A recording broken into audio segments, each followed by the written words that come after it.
daily Mass readings and Gospel commentary coming right up.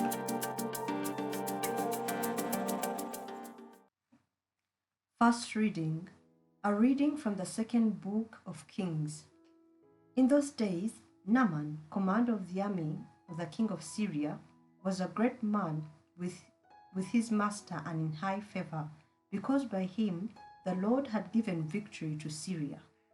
He was a mighty man of valor, but he was a leper. Now the Syrians, on one of their raids, had carried off a little maid from the land of Israel, and she waited on Naaman's wife. She said to her mistress, "Would that my Lord were with the prophet who is in Samaria, he would cure him of his leprosy." So Naaman went in and told his Lord. Thus and so spoke the maiden from the land of Israel. And the king of Syria said, "Go now, and I will send a letter to the king of Israel." So he went, taking with him 10 talents of silver, 6,000 shekels of gold, and 10 festal garments. And he brought the letter to the king of Israel, which read, "When this letter reaches you, know that I have sent to you Naaman my servant, that you may cure him of his leprosy."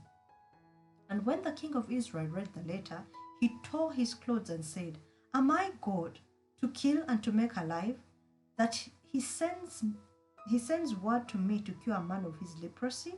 Only consider and see how he's seeking a quarrel with me." But when Elisha, the man of God, heard that the king of Israel had torn his clothes, he sent to the king, saying, "Why have you torn your clothes? Let him come now to me, that he may know that there is a prophet in Israel." So Naaman came with his horses and chariots and halted at the door of Elisha's house. And Elisha sent a messenger to him, saying, "Go and wash in the Jordan 7 times, and your flesh shall be restored, and shall be clean." But Naaman was angry and went away, saying, "Behold, I thought that he would surely come out to me, and stand and call on the name of the Lord his God, and wave his hand over the place, and cure the leper. Are not Abana and Pharpar, the rivers of Damascus, better than all the waters of Israel? Could I not wash in them and be clean?" So he turned and went away in a rage. But his servants came near and said to him, "My father, if the prophet had commanded you to do some great thing, would you not have done it? How much rather then, when he says to you, 'Wash and be clean'?" So he went down and dipped himself 7 times in the Jordan, according to the word of the man of God. And his flesh was restored like the flesh of a little child, and he was clean. Then he returned to the man of God, he and all his company, and he came and stood before him and said, "Behold, I know that there is no God in all the earth but in Israel." The word of the Lord. Thanks be to God. Responsorial Psalm. My soul is thirsting for God, the living God. When can I enter and appear before the face of God?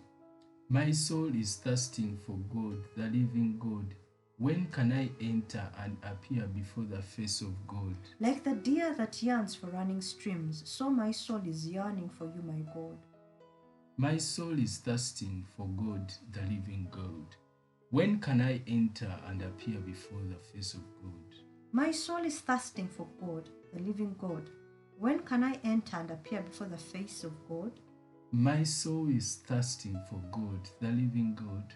When can I enter and appear before the face of God?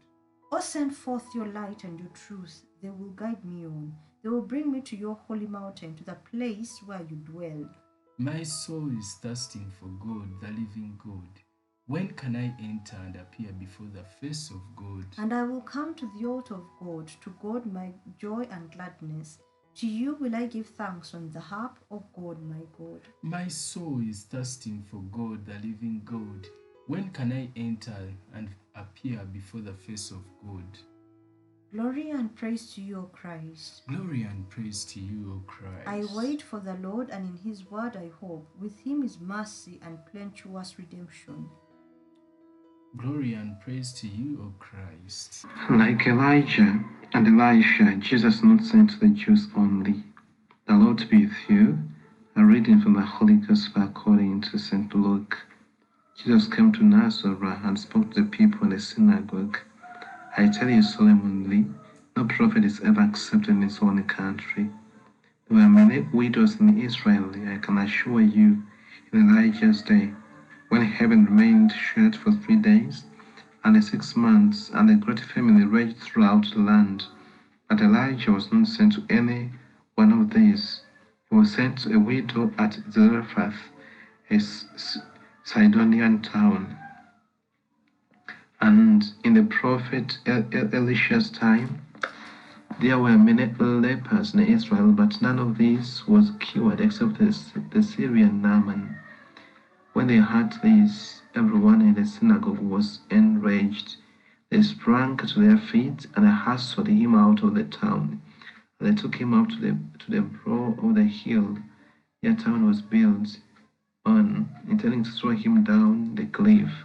But he slipped through the crowd and walked away. The Gospel of the Lord. Praise to you, Lord Jesus Christ. Dear sisters and brothers, in the Gospel of St. Luke, the good news is preached for the first time in the home village of Jesus. However, it gets rejected because the people of Nazareth are not able to go beyond the ordinariness of Jesus. It is impossible that one of us is the promised prophet, they said. Jesus uses the example of Naaman because Naaman had to be too humble to travel from Syria to Israel to be healed by Prophet Elisha. Look at the details in the first reading of today. Naaman decided to go to Israel at the words of a foreign little slave girl. Again, he has to go and bathe in the Jordan, leaving all the rivers in Syria. This he does again at the coaxing of a servant. These decisions could only be executed by one who had childlike humility. As a result, his skin became like that of a little child. We too need humility in order to be rejuvenated by the good news during this season of Lent. May God give us the graces to surrender ourselves to Him. May He make us childlike. For more amazingly short and yet rich Mass preparation resources, like and subscribe to this channel. Omu Kristo Omu